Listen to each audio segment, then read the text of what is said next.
This episode is brought to you by Redfin. You're listening to a podcast, which means you're probably multitasking. Maybe even scrolling home listings on Redfin, saving homes without expecting to get them. But Redfin isn't just built for endless browsing. It's built to help you find and own a home. With agents who close twice as many deals, when you find the one, you've got a real shot at getting it. Get started at redfin.com. Own the dream. LinkedIn is pretty great at a lot of things, like helping you tap into the latest trends and insights in your field. We cannot stop your coworker from tapping her pencil. LinkedIn can help you find new jobs that align with your career goals. We cannot help you find the source of that weird smell in the office fridge. Ew. And while we can't stop your coworkers from bringing their hobbies into the office, LinkedIn can help you bring your career to the next level. LinkedIn is the network that works for you. Alright, what's up guys? Welcome to another episode of the TMossBoss show. And in today's episode, I got to thinking about it after I finished up my last episode, that people at times be saying some of the most dumbest stuff within the gaming community because, man, I remember as a kid growing up, you didn't really hear too many people, I guess, get critical on you, more so when I was a kid. I didn't hear other kids get mad at you for not liking a video game. If you came out and say you didn't like a video game, we moved on. We went forward in life. It's hey, that's not going to stop me from not liking a video game. That's if you do like it. But if you don't, then it's fam, what's the problem? Because in this day and age, no, you can't say anything good or bad about a video game. That's the crazy thing, where we look for reviews, and then when we see the reviews that I guess we don't like, then we go after the I should be correcting myself, not we. There's some people within the gaming community be carrying on like that, and it's man, it confuses the life out of me, where it's it'll be a bad game where people say good things about it. Then it'll be a good game where people say bad things about it. I had seen that the other day where people were, it was a tweet where the guy was talking about how people hated Spider-Man 2, or you can't say anything good about Spider-Man 2. And I'm fam, in my opinion, out of I have to say the 2 decades, almost 3, that I've been playing video games, Spider-Man, the Insomniac version of Spider-Man 2 is 100% one of the best games to have came out in the recent years. Because there has not been any other game where I played it, gameplay was good, story was good. I mean, the game was good from beginning to end. That's one game where I'm I actually would not mind playing it all over again. I think I might end up doing that, doing a new game plus, just to have it where there's content to post on YouTube and stuff. But there is nothing wrong with that game. It was honestly one of the best, if not the best, Spider-Man games to have ever come out. That Miles Morales one that they came out with, I remember before Spider-Man 2 came out, that was my favorite Spider-Man game. I was because I've been playing the Spider-Man game since I was a kid. I think I played one on the Nintendo 64. Of course, I played them on the PlayStation 2. I think I played one of the Amazing Spider-Man games on the Xbox 360, but when these Insomniac Spider-Man games came out, the first one that they came out with was pretty good. I guess, I don't know, it didn't really stand out to me like the Miles Morales one and the Spider-Man 2 one, but man, it was okay, what could they possibly do after the Miles Morales one? They decided, hey, you know what, we're going to combine both games, then on top of that, we're going to have a little area of the game where you get to play as Venom, bro. I'm telling you, I cannot wait for the day when they come out with a Venom video game. That's one game where I'm there's Grand Theft Auto 6 where I'm waiting for that. When they come out with a Venom video game, no, it's it's over. They would have to, I don't know how they would do that. I feel they would have it on some stuff where you don't get to play as Venom all the time, but it's knowing Insomniac, they're gonna probably be no, that's what people want. They're gonna want to play as Venom at all times. So we gotta come out with the ultimate Venom simulator. And I'm telling you, Spider-Man, the hate that game gets, I think people just only do that to hate on it because it's a trend. And there are at times where they do that with video games, but getting back to what this episode is supposed to be about, people saying dumb things within the gaming community, because no, that's one thing that I hear a lot, where if you talk on I guess challenges that you face with playing a video game, the one thing that I always hear is people say that it's a skill issue. Fam, if I'm playing this video game for the first time, when and where am I supposed to gain this skill? You know, and it's funny because, like, they don't realize what they're saying until they say it, but it's like asking them that question, and then most likely they'll answer it where it's like, oh, well, you played games like this before, like Souls-like games, for an example. That was the latest video game genre that I ranted about. But, no, overall, though, they'll say that, oh, you played fighting games before, you played God of War, it's just like that, just harder and stuff. So, my thing is this, if we're, I guess, playing this, or no, more so if I'm the developer, if we're making a video game and it's supposed to be like God of War, why not just make it like God of War instead of, I guess, giving me a reason to go play God of War rather than playing this game? At least with God of War, I had an easier time playing. It's one of those games where you can appreciate it. But I think on top of that, the developers behind God of War, the developers behind God of War knew that people are going to want to play this game. They're not going to want to keep doing the same mission over and over again, because what's the fun in that? And I guarantee and I promise you, take Souls-like out of the conversation, you put any other genre in there, these same people that are saying, oh, it's a skill issue, they're going to be talking just like me if they play a racing game and they get stuck on a race, or if they play a Madden game and they get stuck in a football game, or if they play, I'm trying to think of some other games, Grand Theft Auto, and they get stuck in a mission. But when it's Souls, like, oh no, it's a skill issue. And that's why I'm like, when they say things like that, how is it a skill issue? Because if my thing is if the developers, most times when you develop a video game, you at least, if it's a game where there's a little bit of a challenge behind it, you come out with some sort of tutorial. You have it where it's like, okay, we know that people are going to struggle with this, so let's maybe add a difficulty settings, or if not that, then it's like, rather than having it where it's left up to the community on creating YouTube videos and mods and all this other stuff, it's, developers, that's one thing that I learned nowadays with video games, is that we got a lot of different lazy developers out there, where they don't, for some reason, they want to do the bare minimum when they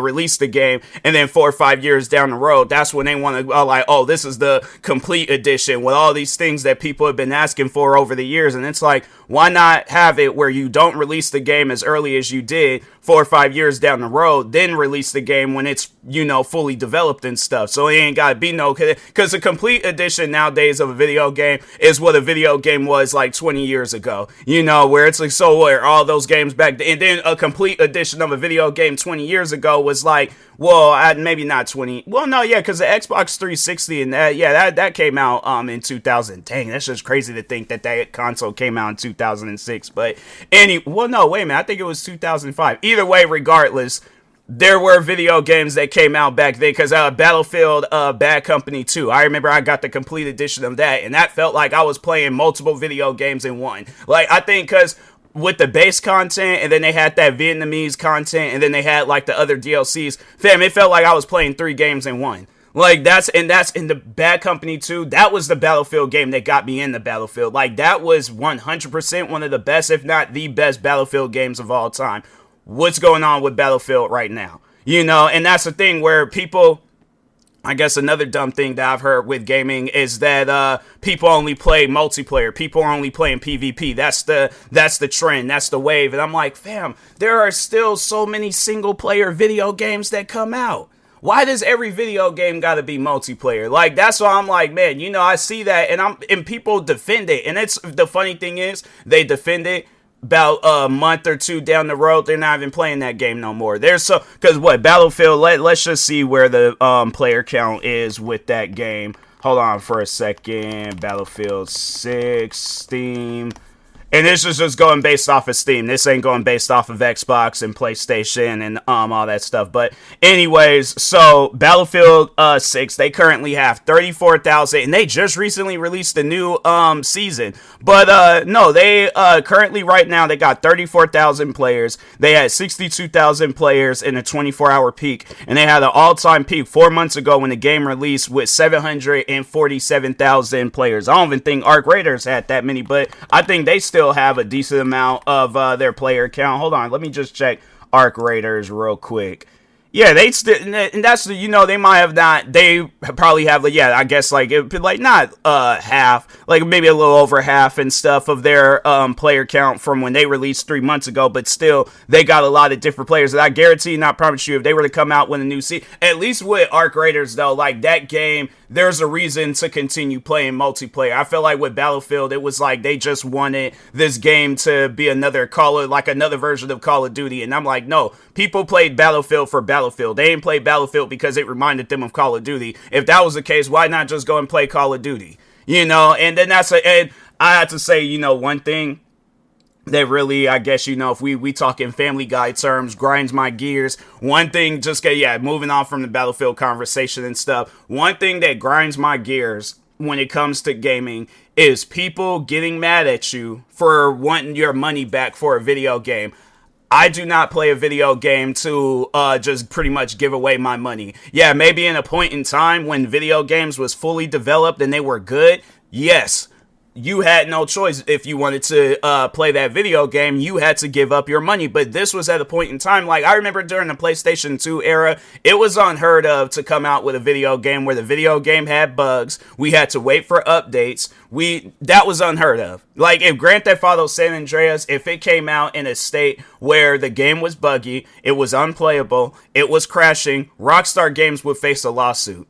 So, and the thing is this, I get that, people be wanting to defend developers because, they're just starting off, or this is a developing company that they've been a fan of for years. But I'm like, okay, if they've been in the business for years, they shouldn't be messing up like how they are. If you come out with a video game and this video game is buggy, it's like, do you think this would slide if this was back during the PlayStation 2 era? Because one game that it's just that whole genre, that Souls-like genre and stuff. I feel like that those are video games where the developers accepted the fact that they don't know how to develop a game. They just develop what they could, put it out, and then there's like, let's just call it Souls-like. But I guarantee and I promise you, video games like that wouldn't last in the PlayStation 2 era, like that old era of gaming and stuff, where we gotta go to retro stores to find these consoles and video games and all that stuff. Yeah, it's like them games wouldn't last. And that's the thing that confuses the life out of me, is that why is it okay now, it's okay for these games to come out now, and it's like, it's like you didn't even see these types of games back in the day. So that's what I'm saying. I'm like, fam, people, if I ask for my money back, for one, it's my money, so it's like, you ain't gonna sit here and try to convince me or try to make me feel bad. Look, it's been just way too many times over the years. There's video games till this day that I am stuck with. The one video game, I think they say it was supposed to be like Overwatch or something like that, or an Overwatch competitor. It was this video game called Lawbreakers, and I remember, I wonder how much that video game was. I can't remember the price of it, but I paid for this video game.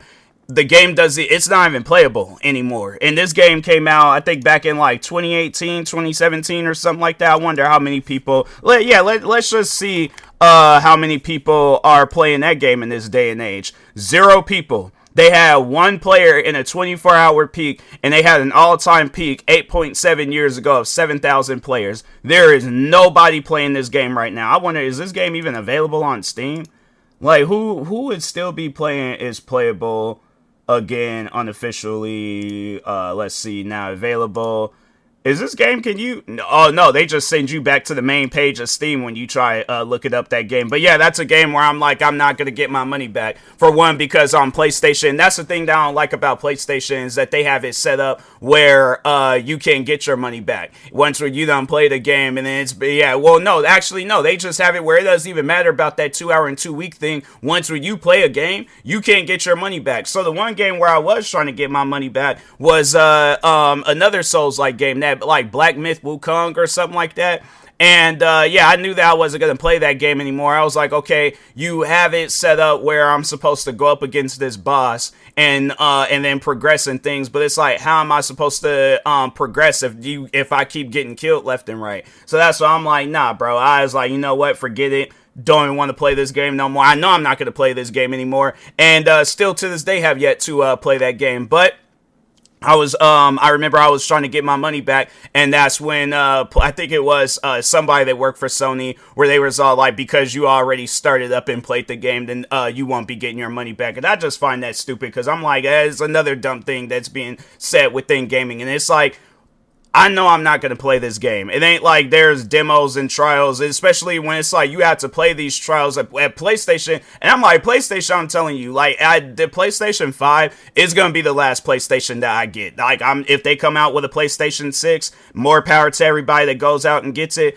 I'm not getting a PlayStation 6. You know, most likely, for one, it's going to be sold out in all stores, so I ain't going to be able to get it until 2-3 years down the road like I did with the 5. And then on top of that, it ain't even like it's going to be a console that's going to be worth buying. It's pretty much just going to be a PlayStation 5 that can play games in 8K.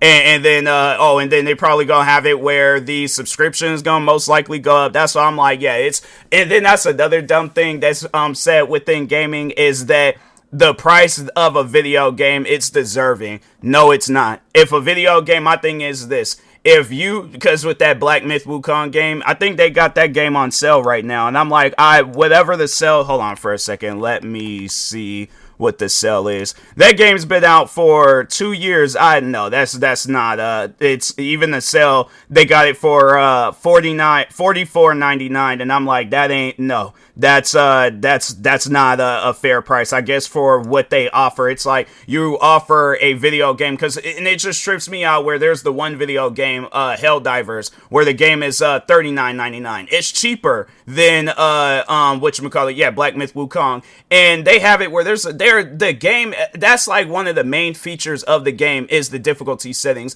And that's another crazy thing too with Helldivers, is that I played that game the other night on one of the harder difficulties, and it felt easy.